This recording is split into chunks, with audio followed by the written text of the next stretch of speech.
BBC আন্তর্জাতিক সংবাদে আপনাদের সকলকে স্বাগত। এই মুহূর্তে আমাদের হাতে এসে পৌঁছানো ইসরায়েল, যুক্তরাষ্ট্র এবং ইরানের যুদ্ধের সকল ধরনের আপডেট আপনাদেরকে জানিয়ে দিব।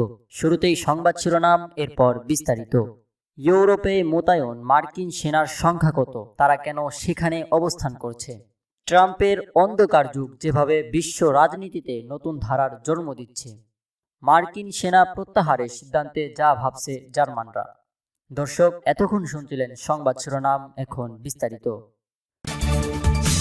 শুরুতেই জানিয়ে দিব ইউরোপে মোতায়েন মার্কিন সেনার সংখ্যা কত, তারা কেন সেখানে অবস্থান করছে। জার্মানি থেকে ৫,০০০ মার্কিন সেনা প্রত্যাহারের সাম্প্রতিক সিদ্ধান্তের ফলে দেশটিতে আমেরিকান সেনার সংখ্যা ২০২২ সালে ইউক্রেন রাশিয়ার পূর্ণমাত্রার আগ্রাসনের পূর্ববর্তী অবস্থায় ফিরে যাচ্ছে। মার্কিন প্রতিরক্ষা দপ্তর জানায়, গত বছরের ডিসেম্বর পর্যন্ত জার্মানিতে ৩৬,৪৭৬ জন মার্কিন সামরিক কর্মকর্তা নিয়োজিত ছিলেন, যা জাপানের পর বিশ্বের যে কোনো প্রান্তে থাকা সর্বোচ্চ মার্কিন সেনা উপস্থিত। তবে এই ৫,০০০ সেনা প্রত্যাহারের পর তাদের যুক্তরাষ্ট্রে ফিরে নেওয়া হবে নাকি অন্য কোথাও মোতায়েন করা হবে সে বিষয়ে পেন্টাগন এখন স্পষ্ট কিছু জানায়নি। এমনকি চলতি বছরের শেষ দিকেও দেশটির যে লং রেঞ্জ ফায়ার ব্যাটালিয়ন বা দূরপাল্লায় ক্ষেপণাস্ত্র ইউনিট মোতায়েন করার কথা ছিল তা বাতিল করা হয়েছে। এর ফলে জার্মানি একটি বড় ধরনের ক্ষেপণাস্ত্র প্রতিরক্ষা ব্যবস্থা থেকে বঞ্চিত হতে যাচ্ছে।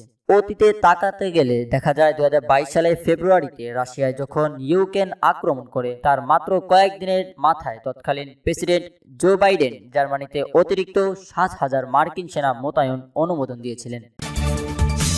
এরপর জানিয়ে দিব ট্রাম্পের অন্ধকার যুগ যেভাবে বিশ্ব রাজনীতিতে নতুন ধারার জন্ম দিচ্ছে। লন্ডনে নিযুক্ত ব্রাজিলের রাষ্ট্রদূত অন্তোনিও ডি আগুইয়ার পেট্রোলিয়েট সম্প্রতি এক বক্তৃতায় আধুনিক বিশ্বের এক হতাশাজনক চিত্র তুলে ধরেছেন।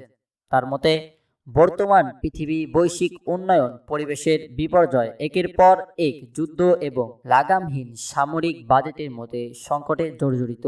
আন্তর্জাতিক আইন ও মানবিকতার চরম অবমাননা, বাণিজ্য প্রতিবন্ধকতা, গণতান্ত্রিক শাসনের দুর্বলতা এবং একই সঙ্গে আশা ও ভীতি জাগানোর প্রযুক্তির দ্রুত বিকাশ আমাদের এক অনিশ্চিত ভবিষ্যতের দিকে ঠেলে দিচ্ছে। তবে এই চরম নৈরাজ্যের মধ্যেও তিনি আশার এক নতুন সুর শুনতে পাচ্ছেন। তার মতে, অবাধ দৃষ্টিতে সবকিছু থমকে গেছে মনে হলেও ভেতরে ভেতরে এক বিশাল পরিবর্তন শুরু হয়েছে। বিশেষ করে তথাকথিত গ্লোবাল নর্থ বা উন্নত বিশ্বের দেশগুলোর মধ্যে একটি স্পষ্ট বিভাজন তৈরি হতে দেখা যাচ্ছে। একদিকে রয়েছে একক আধিপত্যবাদী পরাশক্তি এবং অন্যদিকে দাঁড়িয়ে আছে বহুপাক্ষিক বিশ্বাসী এক বিশাল সংঘর্ষিত গোষ্ঠী।